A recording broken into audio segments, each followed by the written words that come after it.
a question I have: are the Jews a chosen people? This is one of the most difficult questions contained with our Torah and our liturgy. But it is not something that we should shy away from discussing, not at all.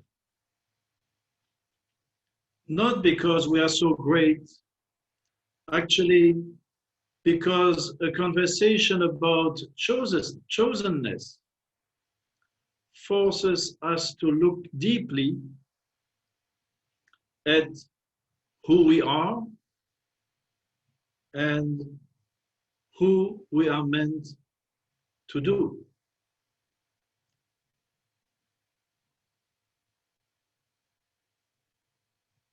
This morning I want to think about this as we look at our portion Tavo we read yesterday, and begin to understand our full responsibility in this world.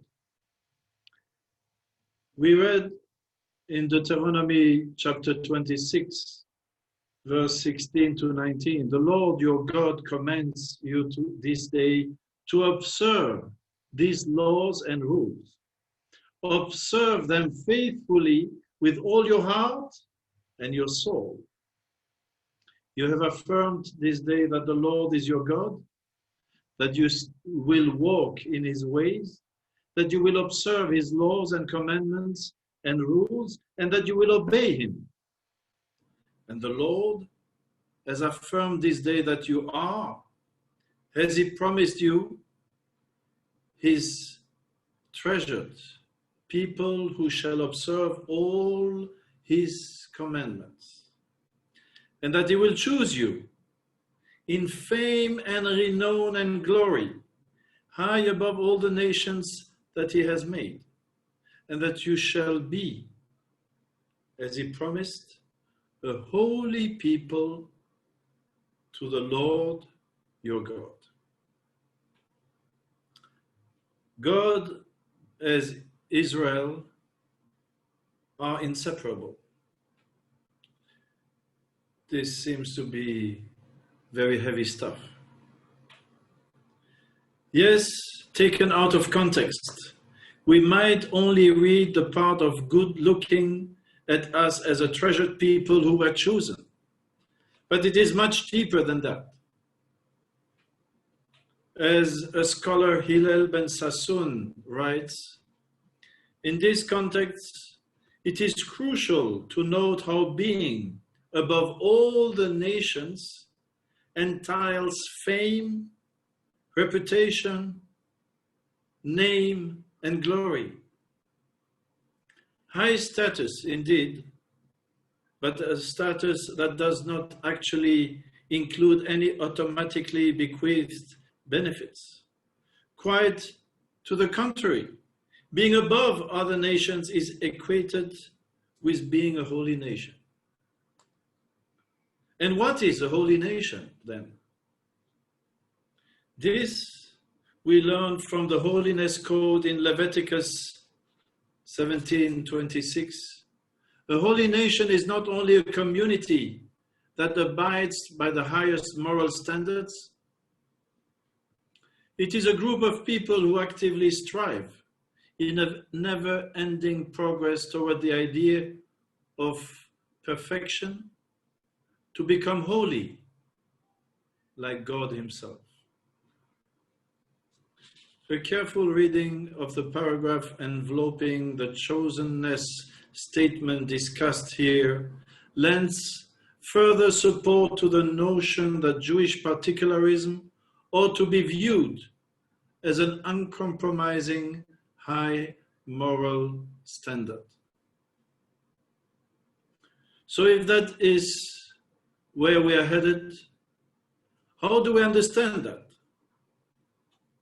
Let's go back to the beginning, to the portion Bereshit, Genesis, a portion which we'll encounter in just about a month after we finish all the high holidays.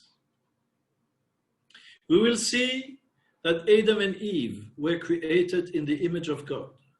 And we know that there is no religion ascribed to Adam.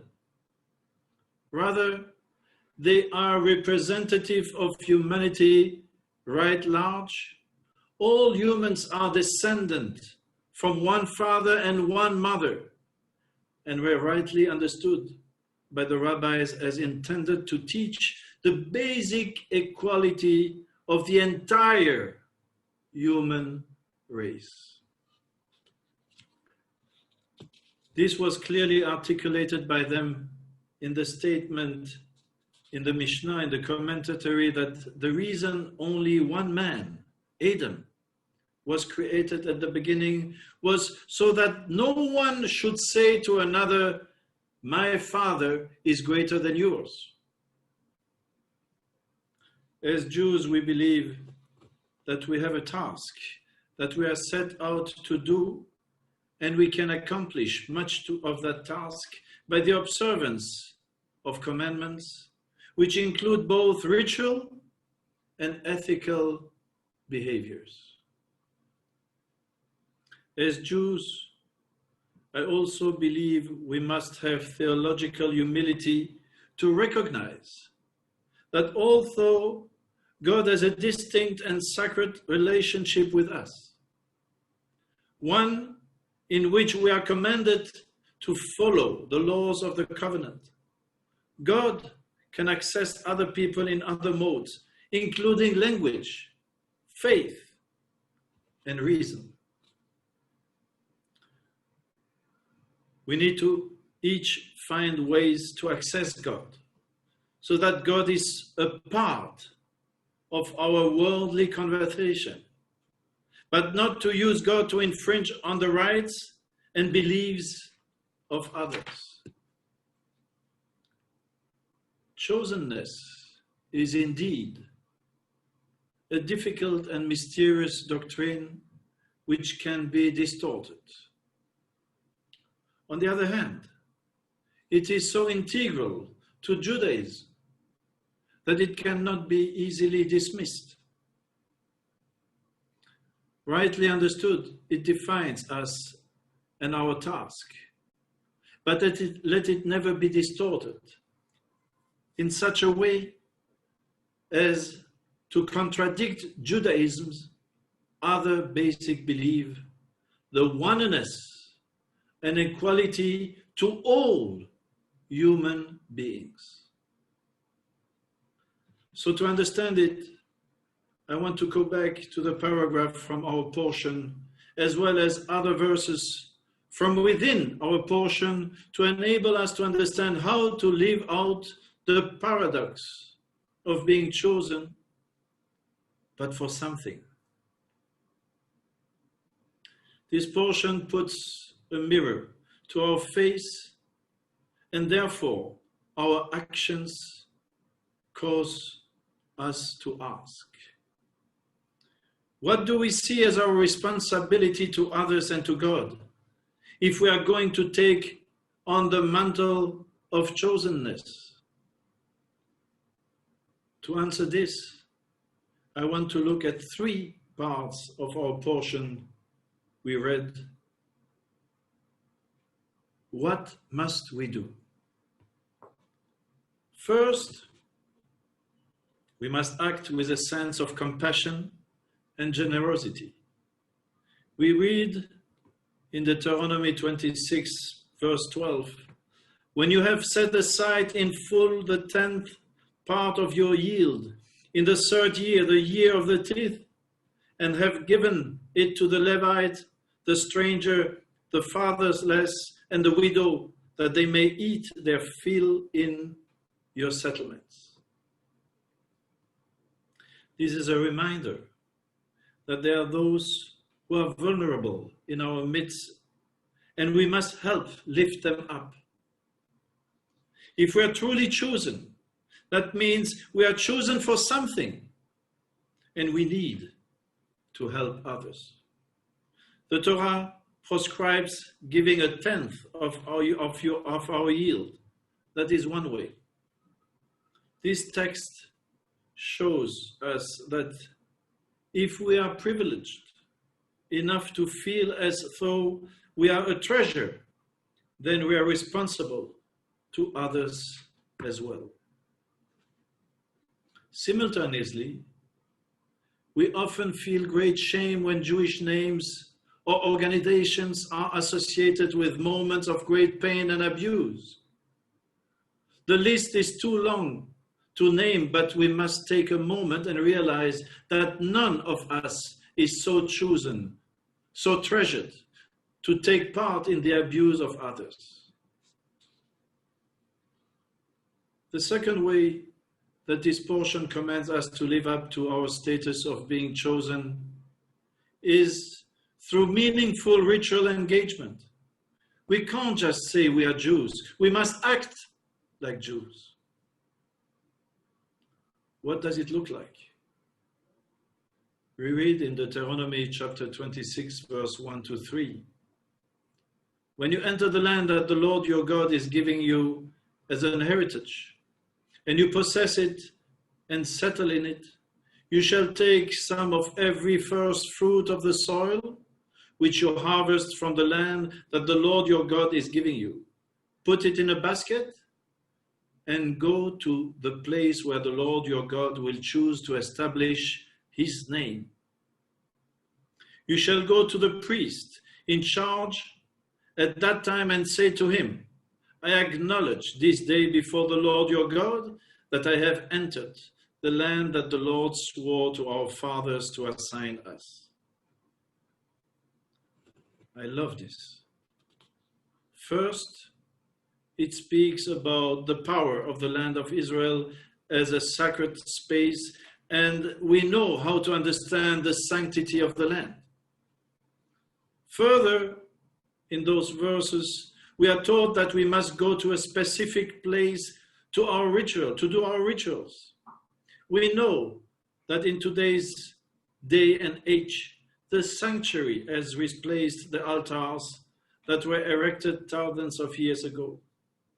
And lastly, and probably the hardest, we are told in this week's portion that we have affirmed this day that the Lord is our God and we will walk in his ways. What can this possibly mean? God is in charge, but we are his partners here on earth. And this is what I meant to do. Hashem, take the wheel. We all need to take the wheel of our lives and of this world. We need to set ourselves on the right course.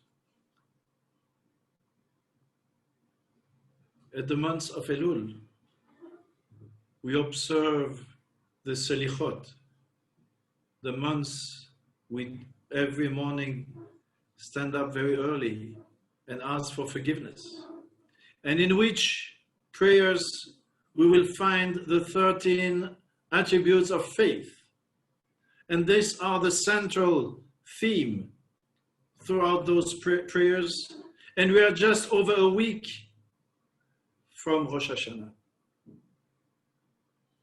If we haven't started looking closely yet at our behaviors, it is the right time to start. And it is about time to start. We need to readjust. We can't assume that just because we are chosen for something great that it will happen. It is on us to take up the mantle of responsibility. I know that you all will be able to do it. The question is, will the rest of us will be able to do it? The portion Ki Tavo, the van, compare the content, are blessing, curse, light and dark. Both our Torah and Haftarah portion are focused on dichotomies, a division, a contrast that are totally opposed. Portion Tavo in Deuteronomy chapter 26, verse 1, chapter 29, verse 8, describes a ritual in which the Levites will proclaim potential blessings and curses to the Israelites. And they must reply, Amen, in acknowledgement. Those blessings and curses go into great detail as reminders of the consequences of our actions. The stakes are high, and the long-term impact of the Israelites' choices are laid out for all. In our Haftarah portion from Isaiah 60, verse 1 to 22, is the fifth Haftarah of consolation, and the fifth out of 7 before Rosh Hashanah.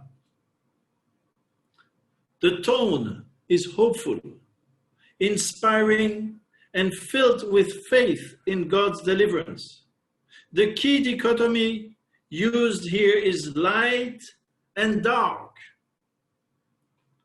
Central to both our Torah and Haftarah texts is the idea of choice. We have the power to choose our behavior, our observances, our ethics. We can choose education, information, righteousness, and justice. We can choose pathways that lead us toward the light and towards redemption. Likewise, we can choose cruelty, inequality, injustice, and ignorance. We can choose darkness or distraction. Our choices are our own. The subsequent consequences and ramifications are what they are. And the high holidays approach, and those choices become much more pressing. How have we gone about those kinds of choices in the past year? How would we like to proceed into next year, into the year of 5781 in the Jewish calendar? The following is a lengthy but profound philosophical commentary on the concept of light and dark throughout much of the Bible. Those simple ideas of light and dark can be viewed, as I'm sure you would guess, as metaphorical on many levels. As you will see, in addition to many other biblical references, verses from our Haftarah portion are included in this discussion. It is an excerpt from Akedat Yitzhak, a 15th century Spanish rabbinic commentary written by Isaac ben Moses Arama, who lived between 1520 to 1594. I hope you enjoy, and I look forward to incorporating those ideas into our discussion today. In order to make use of one's eyesight, light is indispensable. Even possession of perfect eyesight is useless, since one is unable to translate one's potential into the actual unless the objects to be seen are bathed in light. None of our other senses requires external phenomena to enable them to function. one can smell in the dark, touch in the dark, because the sense of vision requires light in order to function. Light is also called wisdom. Seeing that wisdom is also an external agent assisting all our senses to improve the quality of their respective perceptions. God, the great seer, is different in as much as he does not require light to enable him to see and perceive all that exists. Whereas photography cannot function when outside light penetrates the viewer, the Almighty, the seat of light, who is surrounded by light,